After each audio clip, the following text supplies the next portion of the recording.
Hello friends, मैं Amit, government authorised guide. आज मैं आपको वर्चुअल टूर ऑफ लाल किले पे लेके जा रहा हूँ। पिछले वीडियो में हमने देखिए नौबत खाना तक घूमा। अगर आपने वो वीडियो नहीं देखा तो उसका लिंक मैं नीचे डिस्क्रिप्शन में दे दूँगा, आप उसको देखिए। ये छोटा सा मैं प्रयास कर रहा हूँ ताकि देखिए सभी इस जानकारी को जान सकें। अभी कोरोना की वजह से हर कोई घर पे है, मॉन्यूमेंट वगैरह पे घूम नहीं पा रहे हैं, तो आप घर बैठे ही सारे मॉन्यूमेंट के बारे में जानकारी ले सकते हैं। खासकर बच्चों के लिए ये जानकारी बहुत रोचक और उनके लिए फ़ायदेमंद होगी। तो आज इस वीडियो में हम जो है दीवाने आम और मुमताज़ महल के बारे में जानेंगे। तो चलिए शुरू करते हैं। नौबत खाना से निकलते ही सामने जो हमें बिल्डिंग नज़र आ रही है, इसको दीवाने आम बोलते हैं। दीवाने आम में बादशाह जो है आम आदमी से मिलते थे। यहाँ पर जो है आम आदमी अपनी कंप्लेंट लेकर आ सकता था, पर उसको एक नियम का पालन करना होता था। वो ये था कि उसको बादशाह को देखना अलाउड नहीं था। तो जब भी वो अंदर एंट्री करता था तो बादशाह को उसको बादशाह को सलाम करना पड़ता था और सिर झुका के अपनी फरियाद वज़ीर से कहनी पड़ती थी। वज़ीर जो है उसकी सारी प्रॉब्लम को बादशाह को समझाता था। उसके बाद बादशाह जो है अंतिम निर्णय देते थे। ये दरबार लगभग 2 घंटे का लगाया जाता था, रोज़ाना लगाया जाता था। इस दीवाने आम के दोनों तरफ इस समय जो आप बगीचे देख रहे हैं, उस ज़माने में यहाँ पे मार्बल की पूरी फ्लोरिंग थी और इसके ऊपर शमियाना लगाया जाता था। एक तरफ में आदमी खड़े होते थे, एक तरफ में औरतें खड़ी होती थी। दीवाने आम में सामने की तरफ 9 मिहराबें बनाई गई हैं। हर मिहराब में 9 घुमाव भी दिए गए हैं, जिसको कर्व बोलते हैं। तो यहाँ पे लगभग 99 नंबर की फिगर बन जाती है। 99 की फिगर यहाँ बनती है। ये अल्लाह के 99 नाम जो बताए गए हैं, तो ये उसी के लिए बनाई गई हैं। यहाँ बादशाह अपने आप को खुदा की परछाई बताते थे। यहाँ जो सफ़ेद रंग मार्बल का जो तख्त बनाया गया है, जिसको हम कैनोपी बोलते हैं, उसको उन्होंने नशीमन जिले इलाही बोली। इसका मतलब होता है यहाँ जो बैठा है वो इंसान खुदा की परछाई है। दीवाने आम में लगभग 40 खंबे हैं। खंबे आप किसी भी दिशा से देखेंगे आपको हर खंबा नज़र आएगा। ये इस तरह से बनाया गया ताकि जब बादशाह जो हैं जब बैठे हों तो उनकी नज़र में हर इंसान हो। इस समय दीवाने आम में आप देख रहे हैं लाल पत्थर की सब चीज़ें बनी हैं और बादशाह के लिए सफ़ेद मार्बल का बना है। उस ज़माने में सफ़ेद लाल पत्थर पर सफ़ेद चूना चढ़ाया गया था और जो कार्विंग बनी है उस पर सोना चढ़ाया गया था। तो ये पूरा जो है इस सफ़ेद मार्बल के साथ मैच हो जाता था। शाहजहां जो है इस मार्बल कैनोपी में पीछे से एंट्री करते थे और नीचे उनका मंत्री, जिसको हम प्रधानमंत्री बोलते थे, वो खड़ा होता था। उसका नाम था वज़ीर, उसका नाम था सद्दाउल्ला खान। इसी सफ़ेद मार्बल पे बादशाह ने कारीगरी करवाई, जिसको हम पीतरा देवरा वर्क बोलते हैं। इसको करने के लिए स्पेशली जो है कारीगर को बुलाया गया इटली से, जिसका नाम था ऑर्सिन दे बोर्दियो। उसने ये सारी कारीगरी यहाँ पे करी। यही कारीगरी आप जो है ताजमहल में भी देख सकते हैं।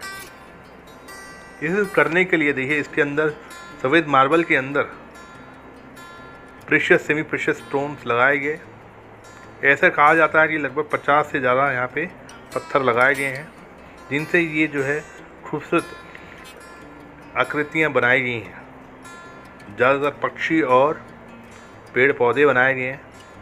एक बगीचे का जो है आभास देने की कोशिश करी कि बादशाह जो है जन्नत में है और वहाँ पे जो है वो वहाँ से इंसाफ दे रहे हैं। यहाँ पे जो कुछ पक्षी हैं वो काल्पनिक है।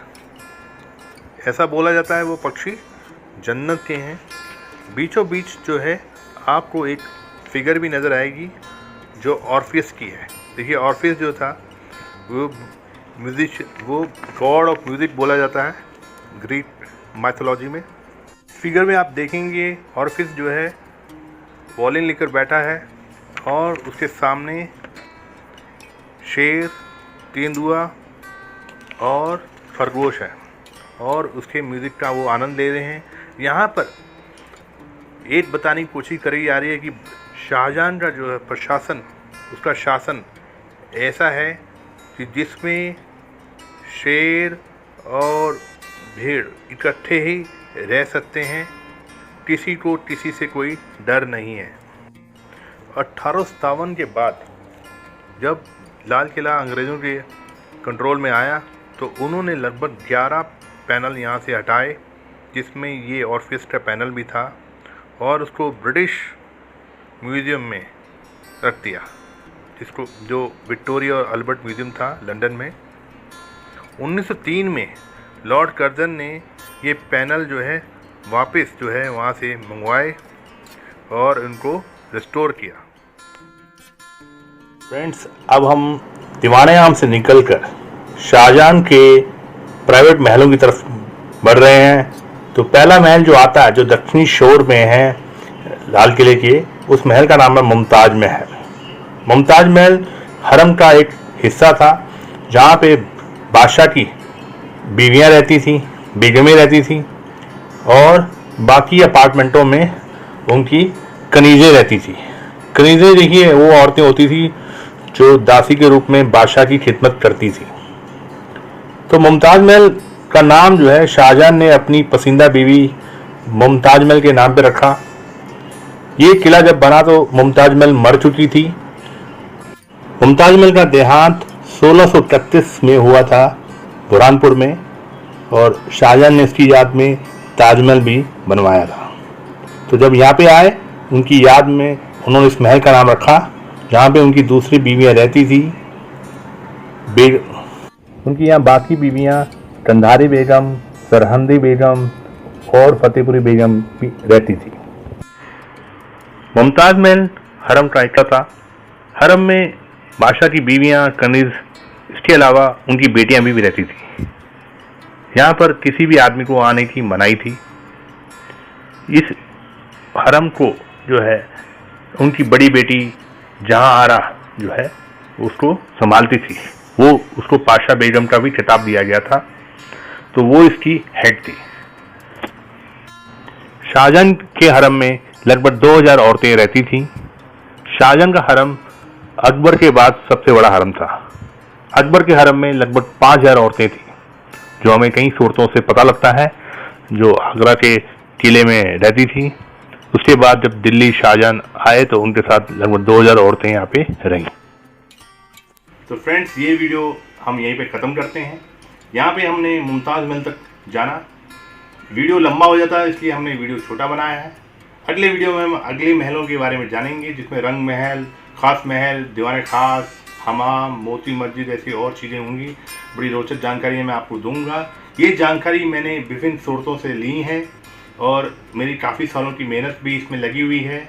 और आप ये वीडियो पसंद करिए। अगर आपको पसंद आता तो आप ये वीडियो औरों के साथ शेयर करिए, उनको भी जानने का मौका मिलेगा। और मेरे चैनल सब्सक्राइब करिए। Thank you.